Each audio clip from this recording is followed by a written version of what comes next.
नमस्कार दोस्तों। स्वागत है आप सभी का हमारे इस चैनल गरुड़ धर्मार्थ पर। दोस्तों, अगर आप भी अपनी लाइफ में कुछ नया सीखने की चाह रखते हैं तो इस चैनल को अभी सब्सक्राइब कर लें। दोस्तों, आप सभी लोग जानते हैं कि 21 सितंबर 2024 यानी शनिवार के दिन पितृपक्ष महीने की संकष्टी चतुर्थी तिथि पड़ रही है। और दोस्तों, ये वो चतुर्थी है जो पितृपक्ष महीने में पड़ने वाली सबसे बड़ी चतुर्थी है, क्योंकि यह पितृपक्ष महीने में पड़ रही है। तो दोस्तों, इस शनिवार के दिन आपको ये उपाय जरूर ही करना चाहिए। और दोस्तों, आप सभी लोग जानते हो, शनिवार का यदि सबसे बड़ा कोई उपाय है तो वो 11 गेहूं के दाने वाला उपाय है। तो दोस्तों, इस शनिवार चतुर्थी के दिन आप लोगों को इस 11 गेहूं के दाने वाले उपाय को जरूर करना है। बहुत सारे लोग होंगे जिन लोगों ने इस उपाय को ना किया हो, मतलब पूरा साल निकल गया, उन्होंने किसी भी दिन इस 11 गेहूं के दाने वाले उपाय को ना किया हो। पर दोस्तों, आपके पास एक आखिरी मौका बचा हुआ है, जो कि 21 सितंबर के दिन है। तो इस दिन आप लोगों को इस वाले उपाय को जरूर कर लेना है। भले ही आपने साल भर इस उपाय को ना किया हो, पर यदि आपने इस श्राद्ध पक्ष महीने की संकष्टी चतुर्थी के दिन यदि इस वाले उपाय को कर लिया, तो आपको इस उपाय को करने का वो फल मिलेगा जिसकी आपने कभी कल्पना भी नहीं करी होगी। इसीलिए आप लोग इस वाले उपाय को एक बार जरूर कर लेना, ताकि आप लोगों के हाथ से यह मौका न जा सके और आपको इस उपाय को करने का फल मिल सके। दोस्तों, यह उपाय पंडित जी ने अपनी अभी की ही शिवा महापुराण की कथा में आया है, जिस उपाय को आज हम आपको बहुत अच्छे से समझाने वाले हैं। इस वीडियो को देखने के पश्चात इस उपाय को समझने के लिए आपको कोई और वीडियो को देखने की जरूरत नहीं पड़ेगी। तो चलिए दोस्तों, उपाय को शुरू करते हैं। देखिए, ये इस पितृपक्ष महीने के शनिवार के दिन यह इतना खास होता है, इतना महत्वपूर्ण होता है।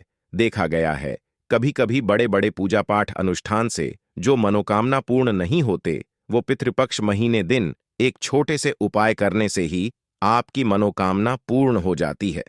और बहुत सारे लोगों ने इस उपाय को किया भी है और उनको इस उपाय को करने का फल भी जरूर मिला है। यदि आप लोग भी इस उपाय को करना चाहते हैं, तो आप इस उपाय को पहले अच्छे से समझ लेना, सुन लेना, उसके पश्चात करना। आपको इस उपाय का फल जरूर मिलेगा। और इस उपाय को कर लेने से आपके घर में चाहे किसी भी प्रकार की दुख और समस्या क्यों न चल रही हो, आपको उसका कारण भी नहीं पता है कि भाई ये समस्या किस कारण से चल रही है। उसका कुछ भी कारण हो सकता है, जैसे पितृदोष हो सकता है या किसी भी तरह का मंगल दोष भी हो सकता है।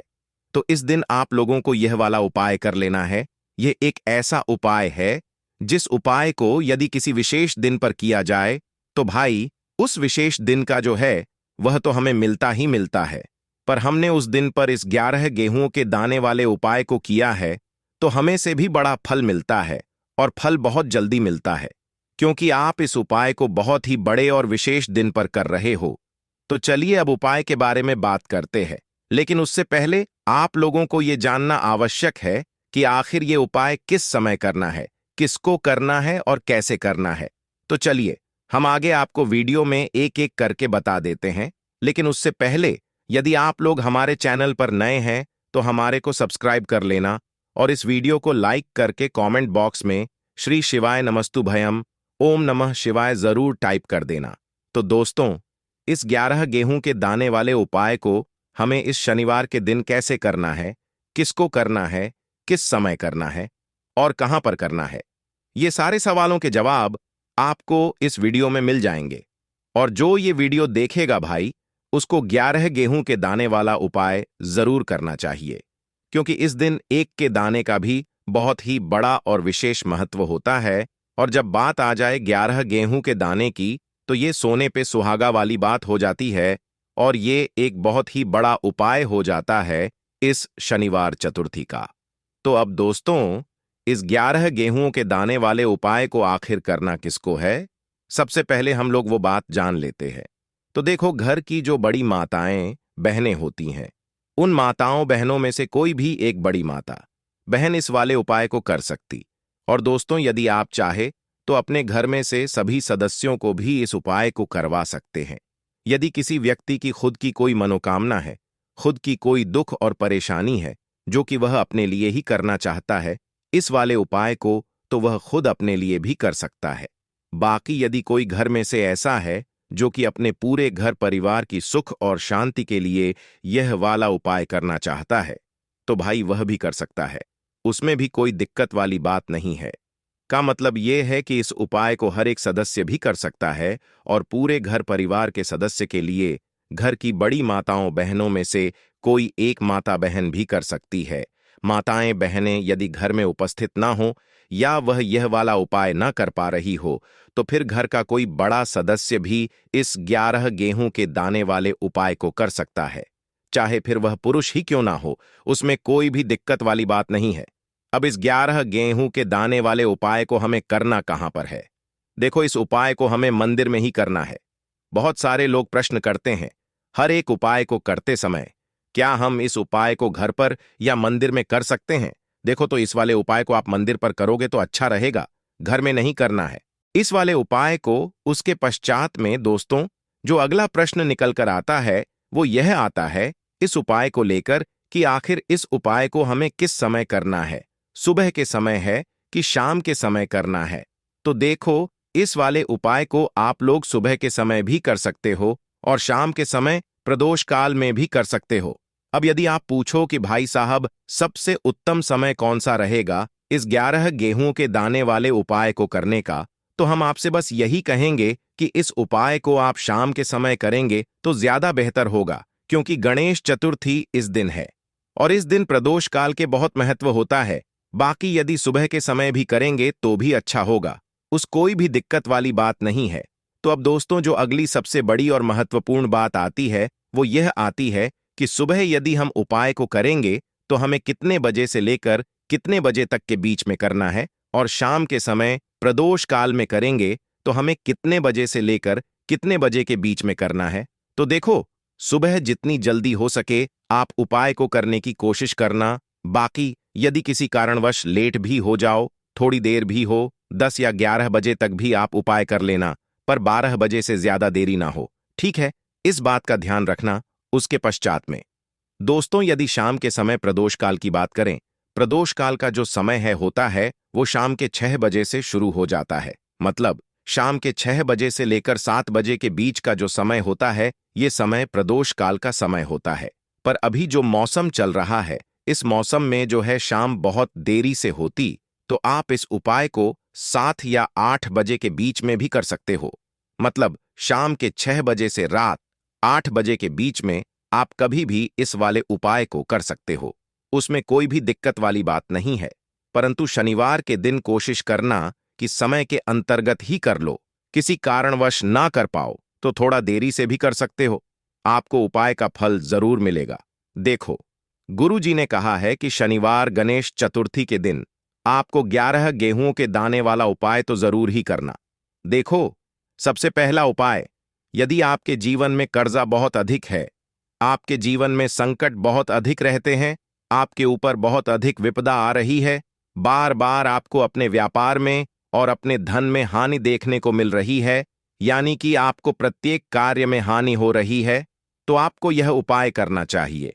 देखिए, इस उपाय के लिए आपको 11 गेहूं के दाने आपको लेने हैं, ठीक है? दाने लेने के पश्चात में आपको जरूरत होगी चावल के दानों की।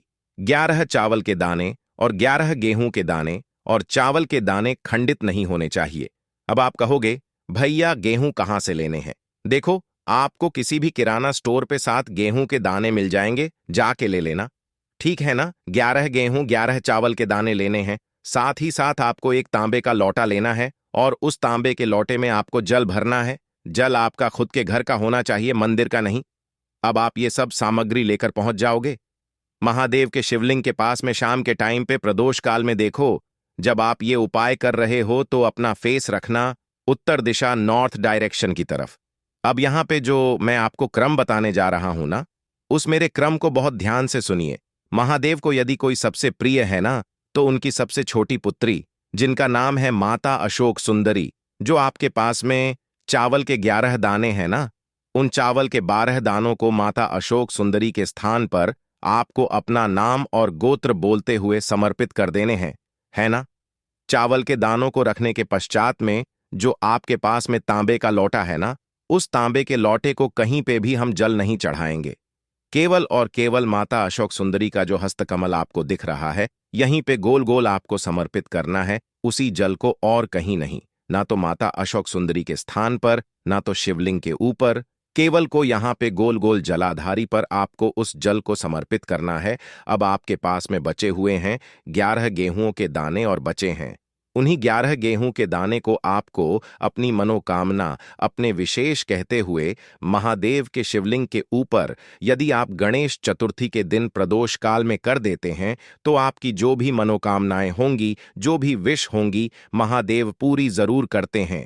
अन्न को समर्पण करने से, उस खासकर गेहूं को समर्पण करने से हमारी इच्छाएं पूरी होती हैं, और यदि वो दिन चतुर्थी का दिन हो तब तो इससे सुंदर संयोग कुछ भी नहीं हो सकता। आपकी इच्छाओं को पूरा करने के लिए बहुत स्पेशल, बहुत प्यारा सा उपाय आप सभी को जरूर करना है। ध्यान में रखिएगा, यह उपाय प्रदोष काल में करना है। देखो, गुरुजी ने कहा है, भगवान शिव के शिवलिंग पर 33 कोटि देवी देवताओं का वास होता है। यदि हम शिवलिंग के सामने कुछ भी उपाय करते हैं तो हमारे सभी देवी देवता हमसे खुश हो जाते हैं। ये उपाय आपको करना है। देखो, सुबह के टाइम नहीं कर सकते, ठीक है। अब बात करते हैं अगले उपाय की। देखिए, आगे बढ़ने से पहले वीडियो को एक लायक जरूर करें। देखो, इस उपाय को करने के लिए सबसे पहले तो आपको 2 मिट्टी के दीपक लेने होंगे। यदि आपके पास मिट्टी के दीपक नहीं है तो आप आटे के दीपक भी तैयार कर सकते हैं, परंतु कोशिश करना कि मिट्टी के दीपक आपको मिल जाए, ठीक है। देखिए, अब मिट्टी के दीपक जब भी आप ले रहे हो तो आपको एक बात का विशेष रूप से ध्यान रखना है कि मिट्टी के जो दीपक है वो कहीं भी टूटे हुए या फिर खंडित नहीं होने चाहिए।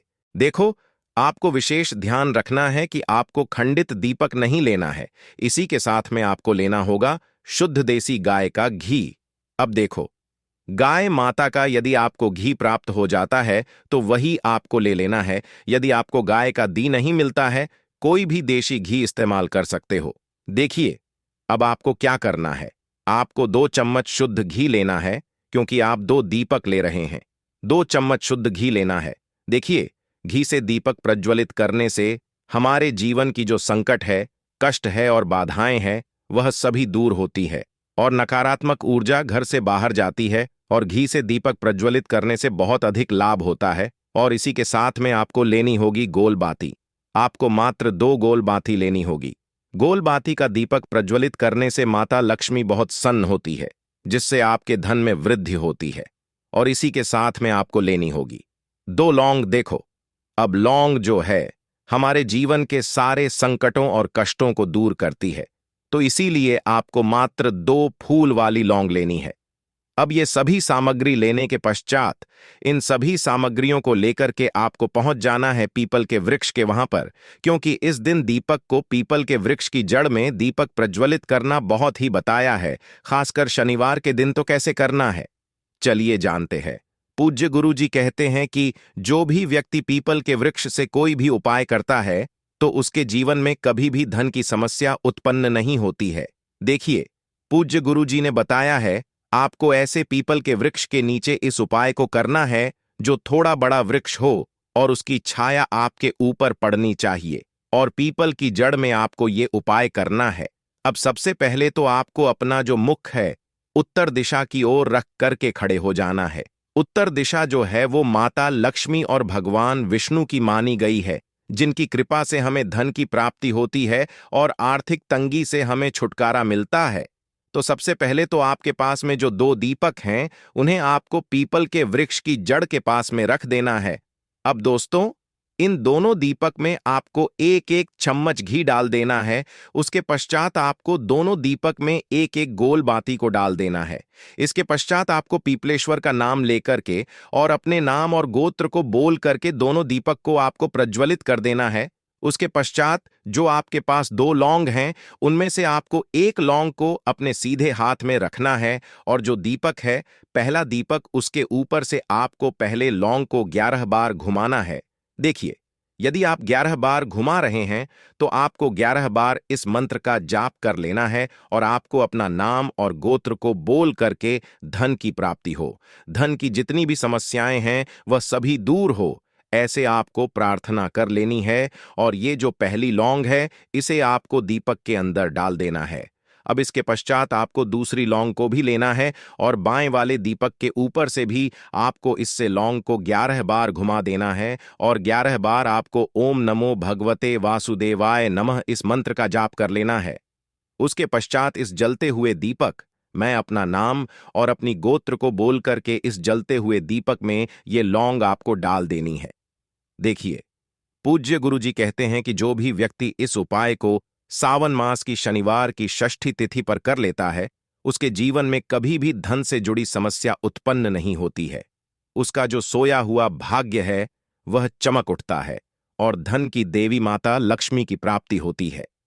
अब दोस्तों, हम जान लेते हैं पूज्य गुरुजी बताए गए तीसरे विशेष उपाय के बारे में। देखिए, सावन माह की कल षष्ठी तिथि है, तो ये उपाय भी आपको जरूर करना चाहिए। देखिए, यदि आप चाहते हैं कि आपके जीवन में चारों दिशाओं से धन की कोई भी कमी ना हो, यानी कि आपके जीवन में चारों दिशाओं से धन के जो स्रोत है वो बंद ना हो और चारों दिशाओं से आपके घर में आपके जीवन में धन आए, तो आपको आज के दिन ये उपाय करना चाहिए। आज के दिन पीपल के वृक्ष में विष्णु और माता लक्ष्मी का निवास होता है। पीपल के वृक्ष में देखिए, आपको एक चौमुखी दीपक लेना है। आप माटी का दीपक भी ले सकते हैं और आटे का दीपक भी आप बना सकते हैं। देखिए, दीपक के अंदर आपको 4 बातियों का प्रयोग करना है। साथ ही साथ दीपक में आपको घी का प्रयोग करना है। यदि घी आपके पास नहीं है तो आप तिल के तेल का प्रयोग भी कर सकते हैं और साथ में आपको एक चुटकी हल्दी भी लेनी होगी। अब देखो, ये जो दीपक है आपको पीपल के वृक्ष के वहां पर लेकर के पहुंच जाना है। देखिए, ये जो दीपक है आपको माता लक्ष्मी के निमित्त प्रज्वलित करना है, इसीलिए आपको महालक्ष्मी इस मंत्र का वहां पर 108 बार जाप करना है। पीपल के वृक्ष के वहां पर यह जो चौमुखी दीपक है आपको उत्तर दिशा की ओर अपना मुख करके प्रज्वलित करना है। यह दीपक आपके घर में सुख समृद्धि प्रदान करेगा और आपकी जो दरिद्रता है उसे दूर। तो इस प्रकार से आपको ये दूसरा उपाय कर लेना है। अब दोस्तों, हम सबसे अंत में जान लेते हैं चौथे चमत्कारी उपाय के बारे में। ये उपाय विशेषकर रोग मुक्ति के लिए होने वाला है। देखिए, इस उपाय के लिए आपको मात्र थोड़ा सा शहद ले लेना है और इसी शहद के साथ में आपको मात्र 1 लौटा शुद्ध जल लेना है। तांबे के पात्र के अंदर अपने घर से अब केवल ये दोनों सामग्री लेकर के सीधे आपको पहुंच जाना है। भगवान शिव के मंदिर में पूज्य गुरुजी ने बताया है कि शनिवार के दिन पर आप ये उपाय सुबह के समय भी कर सकते हैं और शाम के समय में भी कर सकते हैं। देखिए, सबसे पहले तो आप जो ये शहद लेकर के गए हैं, इस शहद से आपको माता अशोक सुंदरी वाले स्थान पर ओम का निर्माण कर देना है। यह जो ओम है आपको अपने सीधे हाथ की चिट्ठी, उंगली के पास वाली उंगली अनामिका उंगली उसी से बनाना है और इसके पश्चात जो आपके पास एक लौटा शुद्ध लल है, इससे भी आपको धीरे धीरे भगवान शिव के शिवलिंग पर अर्पित करते जाना है। श्री इस मंत्र का जाप करते हुए पूज्य गुरुजी ने बताया कि जल आपको बिल्कुल धीरे धीरे समर्पित करना होगा और समर्पित करते हुए आपको कम से कम 11 बार या फिर 21 बार श्री शिवाय नमस्तु इस मंत्र का जाप कर लेना है। लेकिन जैसे ही ये जल शिवलिंग से होकर के जलाधारी की ओर बहकर के आएगा तो इस जल को उसी पत्र में थोड़ा सा जल लेना है और यह जल आपको महादेव से औषधीय स्वरूप प्राप्त कर लेना है। आपको महादेव से प्रार्थना कर लेनी है कि हे महादेव, मैं इस जल को औषधीय स्वरूप अपने घर लेकर के जा रहा हूं। मेरे परिवार के सदस्यों के शरीर में बीमारी हो चुकी है, उस बीमारी को ठीक करने के लिए आप इस जल को औषधीय स्वरूप बना दीजिए। इस प्रकार से प्रार्थना करते हुए यह जल आपको अपने घर लेकर के जाना है। अब दोस्तों, इस जल का आपको उस व्यक्ति को आचमन करवाना है जो व्यक्ति बहुत अधिक बीमार है, यानी कि थोड़ा थोड़ा जल आपको उस व्यक्ति को आचमन करवा देना है। पूज्य गुरु जी ने बताया है कि जो भी व्यक्ति इस जल का आचमन कर लेता है उसका सभी रोग और बीमारी दूर हो जाती है। तो दोस्तों, इस वीडियो में हमने पूज्य गुरु जी द्वारा बताए गए 3 महा उपाय बताए हैं जो आपको जरूर करने हैं। दोस्तों, आप सभी लोग जानते हैं कि 21 सितंबर 2024 शनिवार को पड़ रही है संकष्टी चतुर्थी व्रत। दोस्तों, यह जो चतुर्थी है आश्विन महीने में पड़ने वाला चतुर्थी है, जिसका बहुत ही बड़ा और विशेष महत्व होता है और ऐसा दिन पूरे साल में सिर्फ एक ही बार आता है। और दोस्तों ना, आप सभी लोग जानते हो कि शनिवार का यदि सबसे बड़ा कोई उपाय है तो वो 4 काली मिर्च के दाने वाला उपाय है। तो दोस्तों, आश्विन महीने के चतुर्थी के दिन आप लोगों को इस 4 काली मिर्च के दाने वाला उपाय को जरूर करना है। बहुत सारे लोग होंगे जिन लोगों ने इस उपाय को ना किया हो, मतलब पूरा साल निकल गया, उन्होंने किसी भी दिन इस 4 काली मिर्च के दाने वाला उपाय को ना किया हो। पर दोस्तों, आपके पास एक आखिरी मौका बचा हुआ है, जो कि 21 सितंबर चतुर्थी के दिन है।